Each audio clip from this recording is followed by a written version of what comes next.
A mix between a rock concert and a sports draft. That's one way to describe US Naval Academy Ship Selection Night. My name is Max Villman. I'm a former fighter pilot in the Swedish Air Force, and let's go. So, to start things off, the US Naval Academy is one of the finest military institutions in the world. And today we're going to jump into their selection process, how the young cadets, or midshipmen as they are called, get their service assignments and also their respective ships. So first we'll take a look at a short clip from their ship selection night. So as you see... All right, good evening and welcome to Alumni Hall. I am Captain Roger Cobo, the Surface Warfare Community Lead. I'm here to welcome each and every one of you to the 2023 Ship Selection Night. How about a round of applause? It is my honor to present our guest speaker. And if you look at behind this presenter here, you see the different ship names and also the different ports. And the US Navy obviously has a presence all over the world. We have Pearl Harbor, we have Sri Lanka, we have Taiwan, we have Spain, we have Japan, and so on and so forth. Speaker, SWO Boss Roy Kitchener. Admiral, sir. All right, everybody. Are you ready? Are you ready? All right. Hey, first of all, what a journey that you're about to embark on. Behind and on top of each one of these placards is opportunity. Opportunity, and more importantly, a great leadership experience, camaraderie, and finally, one of the greatest adventures you'll ever experience. So good luck to all of you, and I think we're ready to get started. Let's go! So it's a very festive atmosphere in the hall. Lieutenant Patrick Mahar. Yes, sir. OOD, this is the captain. Steady as she goes. All engines ahead, flank. ODI, steady she goes, all engines ahead, flank. Class of 2023, are you ready to go? Are you ready to go? Let's get started. OOD, you have the deck. This is Lieutenant Mahar, I have the deck. Khan, I have late breaking news. I can confirm there has been a last-minute change in the selection So order. now, And Bill the GOAT was made. Now doing a little bit of with a mascot here who gets to choose an old ship, but let's look how it how the actual choosing of the ships is done. So now they will bring up the number one midshipman in this case a woman, who has gotten the best overall order of merit score. We'll take a look at how that is calculated in just a minute. Evaluate, Ladies and gentlemen, give me a the pick like on the is in. video. The first midshipman to select is midshipman Catherine Meehan. So she was the top of her class when it comes to surface warfare officers, which is the persons who are choosing the ships right now. There are other assignments that we'll take a look at in just in a minute.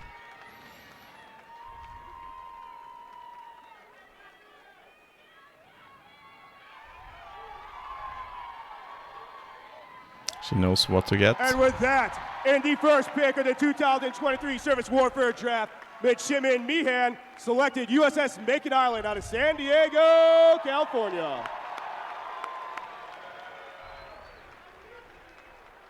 We'll take a look at a few more, just so you can get a Next feel up, for we it. have Now they midshipman Virendra line up Nate. there.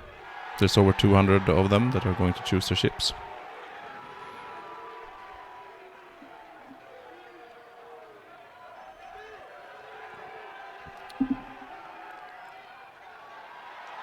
Midshipman Gante selects USS Paul Ignatius out of Rota, Spain. So Spain.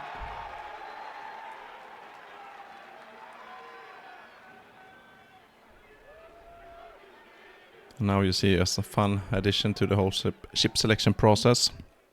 And on stage right now, we have representatives of the Spanish Navy presenting gifts to Midshipman Gates. So because he will be the first one in Spain of the midshipmen, he gets a sword from representation of the Spanish Navy. A fun addition. We'll just take a look at one more. So this is the first midshipman who chooses something in Japan, And coming Yokosuka. on the stage right now, we have representatives of the Japanese Maritime Self-Defense Force to present a sword to Midshipman Blake for picking the first ship out of Japan.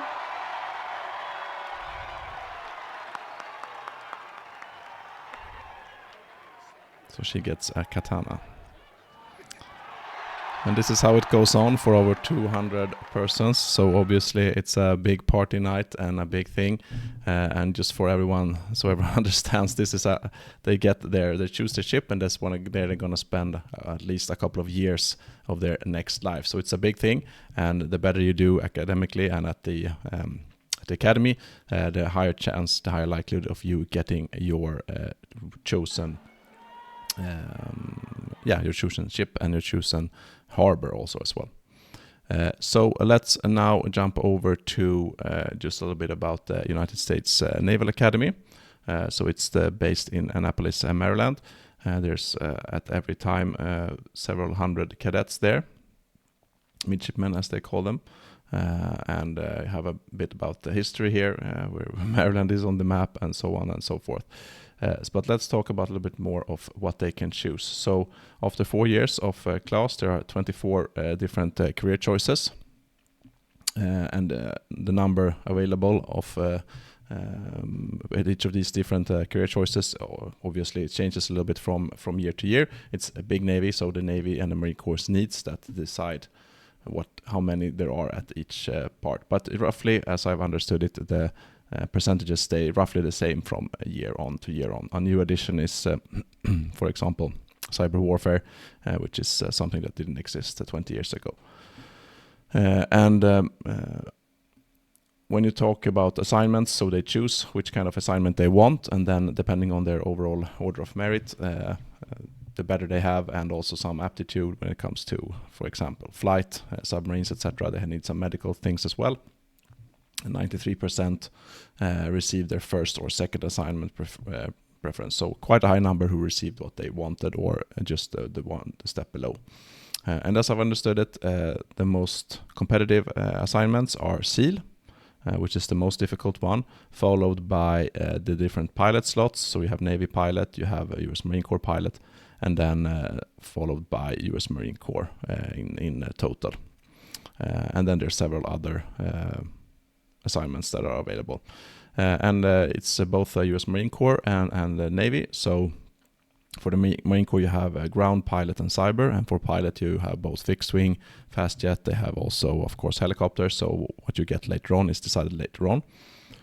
Cyber, obviously, a very, very small amount. You see here a total of, I can zoom in a little bit, a total of 260 persons when it comes to US Marine Corps, out of which 6 cyber, 75 pilot, and 179 ground. So quite a few pilot slots there. In total, between Marine Corps and Navy, you have over 1,000 cadets for this year.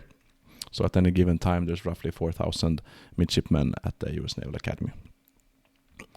For the Navy, you have Surface Warfare Officer 212, and this is those who you saw earlier in the clip that had their ship selection night. Basically, they are the main officers aboard ships, taking different kinds of roles, perhaps eventually climbing all up the ladder to command the ship. You have also Surface Warfare Officer for nuclear, so nuclear submarines. Navy pilot, same there, there's transport, helicopter, and fixed-wing, fast jet, of course. You have submarines, naval flight officers, so not pilots, but they are on board different kinds of aircraft as like weapons system officers and so on, different kinds there. You have SEALs, so the Navy SEALs, the commandos, EOD, explosive ordnance disposal, cryptologic warfare, intel, information professional, which is basically media and that sort of thing. Medical corps, cyber warfare engineer, supply corps, civil engineer corps, and even oceanography. Yeah, my English is too bad to pronounce that, but only 2.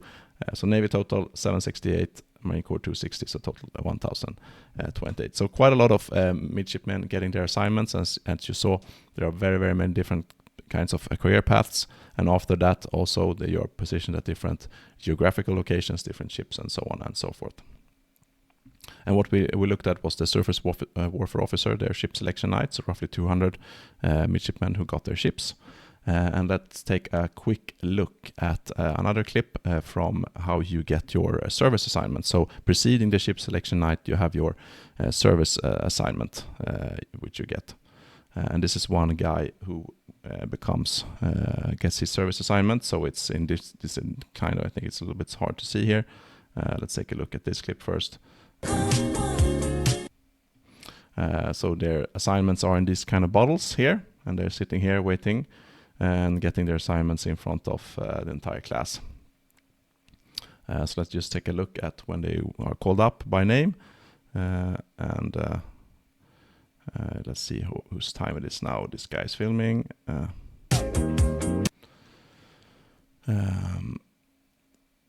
So Jay Beatman, it looks like he got his, difficult to say if he got his first or second choice or not. And now it's the guy from the clip here, Justin.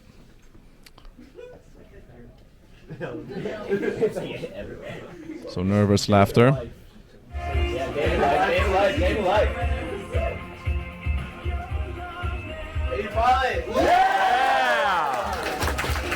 Yeah, so he got his choice there, a Navy pilot. So he will obviously not take part in the ship selection night. And now just a quick look at how this overall order of merit, which is the determining factor, in which order they get to choose their assignments and their ships.